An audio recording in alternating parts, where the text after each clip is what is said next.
Maka dia bilang, mana bukti kepemilikan?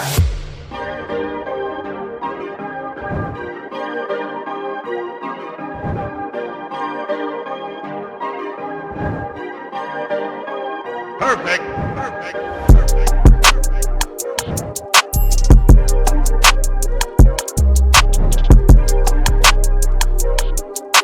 Assalamualaikum warahmatullahi wabarakatuh. Hari ini saya mau menjawab pertanyaan netizen lagi nih. Nah, jadi pastikan teman-teman, ini pertanyaan yang memang tidak mudah, tapi bisa kita ringkas, kita rangkai, supaya teman-teman bisa dapat insight atau ilmu terbaru dari saya. Dan jangan lupa, silakan langsung subscribe YouTube ini dan nyalakan notifikasi dan loncengnya supaya teman-teman bisa langsung dapat update ketika saya posting gitu ya.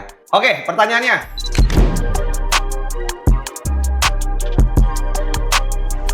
Oke, yang pertama teman-teman pastikan lagi terkait dari yang sertifikatnya masih tanah lama, terus kemudian PBB-nya juga masih yang lama, gelondongan, terus kemudian mau pecah, itu bagaimana sih?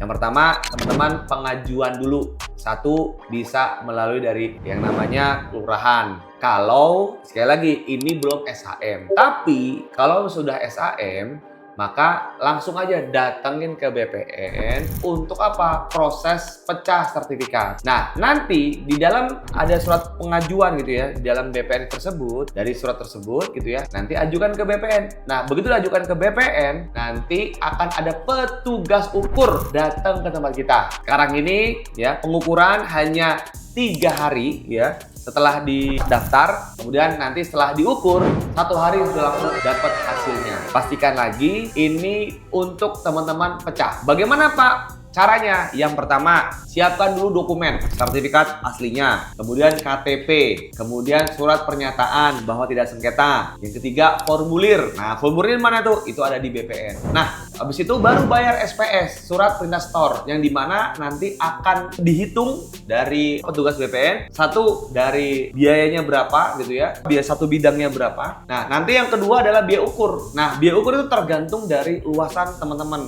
Nah, berapa sih harganya? Nah, kalau untuk pendaftaran itu cuma berapa biayanya? 50.000. Nah, jadi kalau Anda jalan sendiri itu cuma hanya 50.000. Nah, prosesnya berapa lama? Dari pecah, apalagi SHM to SHM itu nggak bisa gak usah lama-lama gitu ya. Biasanya paling lambat atau paling lama itu 98 hari atau kurang lebih 3 bulan. Tapi kalau misalkan udah SHM itu estimasinya 14 sampai 28 hari. Jadi 14 hari kerja itu Anda bisa mendapatkan hasilnya sampai 28 hari.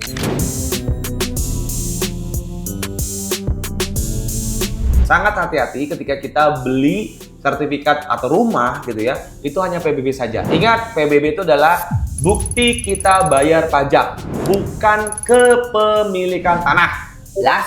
Masuk girik, itu juga sama. Itu adalah administrasi doang, bukan kepemilikan tanah. Nah, solusi dengan cara apa? Harus cek dulu nih sama pemiliknya, dan dicek juga di kelurahan, namanya mungkin girik gitu ya.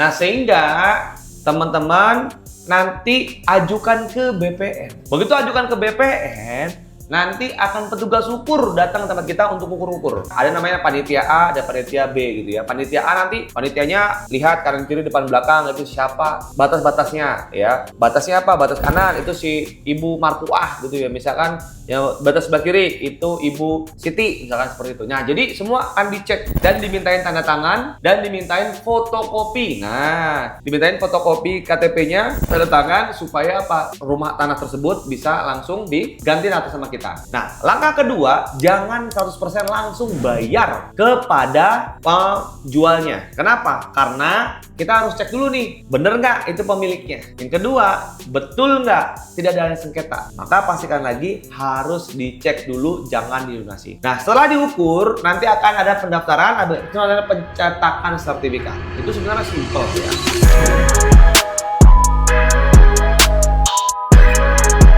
Agar aman, kalau kita penjual dan pembeli, kalau pembelinya itu ditempo 2 tahun. Kita sebagai penjual ya nggak apa-apa, asal sertifikat kita taruh di tempat kita, jangan ditaruh ke bank. Karena kalau ditaruh di bank nanti diagunkan proyeknya mangkrak, maka kita kena sanksi gitu ya. Artinya kena berbunga dan lain-lain. Bahkan kalau tidak dibayar akan diambil alih atau disita sama pihak perbankan. Itu yang pertama. Yang kedua, dengan cara apa kita sebagai penjual gitu ya?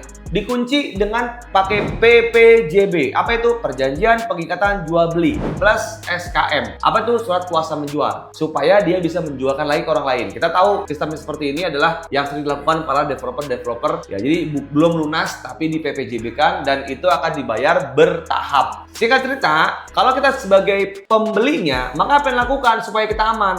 Ya betul, pakai PPJB dan SKM, surat kuasa menjual dan PPJB, perjanjian pengikatan jual beli. Dimana saya tidak sebagai penjual nih misalkan gitu ya, si penjual tidak bisa menjualkan ke orang lain karena sudah diikat selama 24 bulan atau 2 tahun. Nah, dengan seperti itu kita akan mendapatkan, kita tuh siapa? Dari sisi penjualnya akan mendapatkan kepastian maksimal 2 tahun. Nah, kita sebagai pembeli gitu ya, kita juga ada kepastian bahwa sertifikatnya itu aman dan tidak bisa dijual ke orang lain. Harus itu jelas. Kalau saya sebagai penjual jual ke orang lain, maka saya kena pidana. Walaupun belum sertifikat dibalik namakan ke atas nama pembeli, maka yang sebagai penjual itu bisa dipidanakan.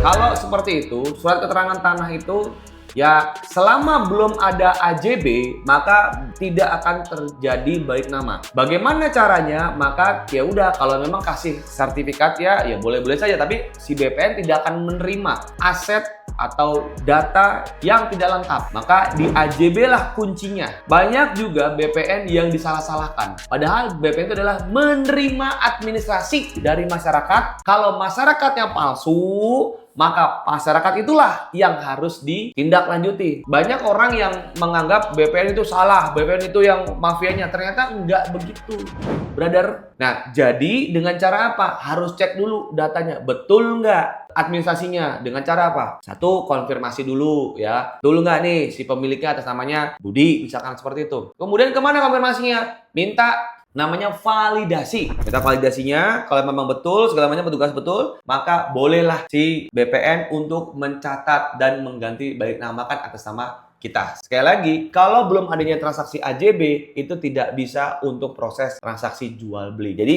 masih dikatakan 95% aman. Ya, 5% itu banyak oknum-oknum. Oke, lanjut.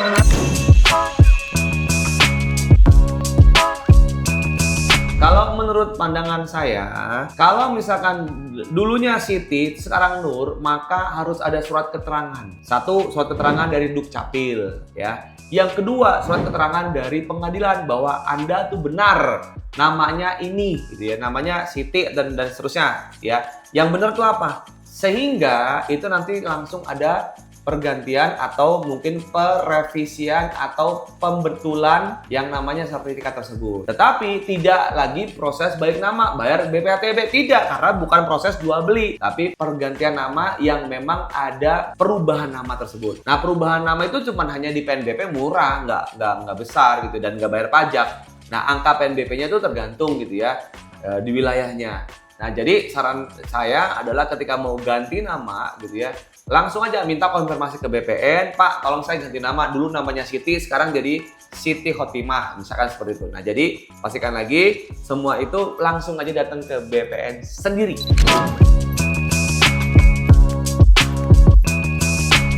Yang pertama adalah kita sebagai pembeli harus ketemu dulu sama developer yang punya project tersebut, yang punya produk tersebut. Nah, sehingga jangan serta-merta langsung melunasin tapi nggak tahu tuh sertifikatnya di mana. Nah, harus sertifikatnya itu ya yang bertanggung jawab siapa? Si developernya. Maka datanglah ke developer. Nah, kalau sudah terjadi misalkan developernya hilang, pingsan, kabur, nggak ada kabar gitu ya, sedangkan kita sudah melunasi, ya tinggal ngomong sama si banknya. Bang, saya sudah melunasi, tolong dibantu. Nah, tetapi Kalau developernya hilang, nggak ada segala macam, nggak ada kabar, maka pembelinya ini wajib nanti gugat ke pengadilan untuk proses nanti balik nama ya ke atas sama si pembeli. Kenapa si bank itu tidak bisa mengambil sertifikat orang lain gitu ya, walaupun yang misalkan si Budi ini melunasi, kemudian Budi langsung ngambil. Ini udah lunasin nih gua nih atas namanya si Andi. Bisa nggak langsung ngambil di bank? Nggak bisa. Maka harus prosesnya dengan cara ketemuin si Andi. Andi nggak ada.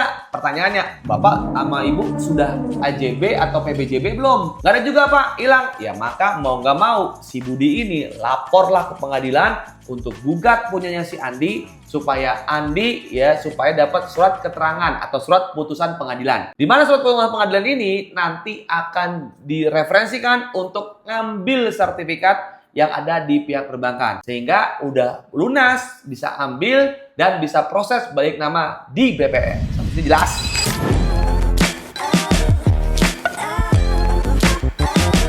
Nah, ini yang biasa dilakukan oleh kaplingnator. Bagaimana dia jualan tanah ya tapi belum dibalik nama atas nama kita. Maka solusi dengan cara apa? Yang pertama ya, teman-teman ketika beli tanah atau beli properti gitu ya, jangan sekali-sekali kalau yang belum ada bersertifikat. Baiknya adalah yang sudah bersertifikat. Yang kedua, bersertifikat yang sudah pecah. Minta datanya mana kopi sertifikatnya. Sehingga ini langsung balik nama sama saya. Kalau nanti masih proses kurang lebih 3 tahun, itu pun kalau diurusin. Kalau nggak diurusin, maka wassalamualaikum. Anda hanya cuma sekedar PPJB aja. Tidak ada AJB dan tidak ada juga yang namanya SHM. Sebisa mungkin harus segera dilakukan pengurusan sertifikat sendiri ya ke BPN dan ngurus sendiri jauh lebih cepat, mudah, murah, dan aman.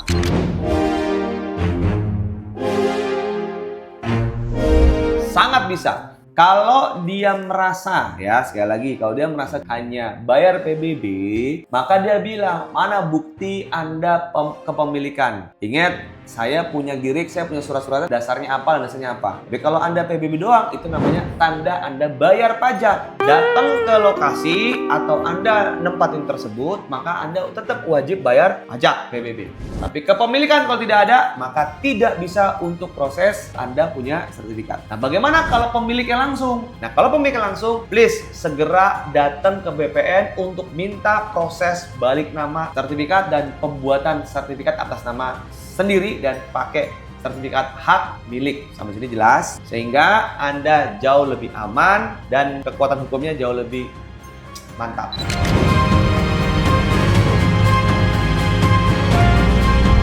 Lihat dulu harga pasarannya berapa, kemudian harga dealnya berapa.